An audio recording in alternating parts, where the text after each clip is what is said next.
आजच्या व्हिडिओमध्ये आपण मुलांसोबत एक मजेदार उपक्रम करणार आहोत, ज्यामध्ये मुले वन्य प्राण्यांबद्दल शिकतील. आपल्या पर्यावरणाशी संबंधित ही समज मुलांना जागरूक होण्यास आणि बोधात्मक कौशल्य वाढवण्यात मदत करेल. या खेळासाठी तुम्ही वेगवेगळ्या वन्य प्राण्यांच्या फिंगर पपेट किंवा स्टिक पपेट बनवू शकता. आपण आज जंगली प्राण्यांबद्दल माहिती घेणार आहोत.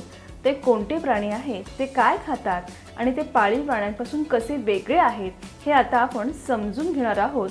असं ताई मुलांना सांगून, जंगली प्राणी हे आपल्याजवळ राहत नाहीत, ते आपल्यापासून लांब जंगलामध्ये राहतात, म्हणून त्यांना जंगली प्राणी असे म्हणतात.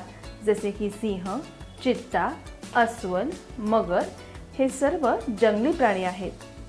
ते आपल्याबरोबर का राहत नाही असं एका मुलाने विचारल्यावर त्यांना माणसांबरोबर राहणं सुरक्षित वाटत नाही, म्हणून ते जंगलात राहतात आणि आपल्या आणि त्यांच्या सुरक्षिततेसाठी त्यांनी जंगलात राहणं हे गरजेचं आहे असं ताई मुलांना सांगते.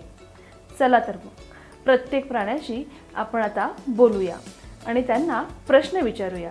असे सांगत ताई वाघाचे स्टिक पपेट हातात धरते. मी वाघ आहे. मी दुसऱ्या प्राण्यांना खातो. मला हरिण खाणं जास्त आवडतं. मी मगर आहे. मला पाण्यात आणि जमिनीवर दोन्हीकडे राहायला आवडतं. मी पक्षी खाते. पाण्याच्या किनाऱ्यावर आलेले प्राणी आणि पाण्यातील मासे सुद्धा खाते. मला मध आणि मासे खायला खूप आवडतात आणि मी फळे सुद्धा खातो असे ताई मुलांना सांगते. ताई जंगली प्राण्यांबद्दल माहिती देत असताना ते प्राणी कुठे राहतात, काय खातात असे छोटे प्रश्न मुले ताईंना विचारतात आणि ताई त्यांचे उत्तर देतात. हा उपक्रम अधिक मनोरंजक बनवण्यासाठी तुम्ही मुलांना त्यांच्या आवडत्या वन्य प्राण्यांचे अनुकरण करण्यास, त्याप्रमाणे चालण्यास आणि आवाज काढण्यास सांगू शकता. पुन्हा भेटू एका नवीन खेळासह आणि नवीन व्हिडिओसह. धन्यवाद.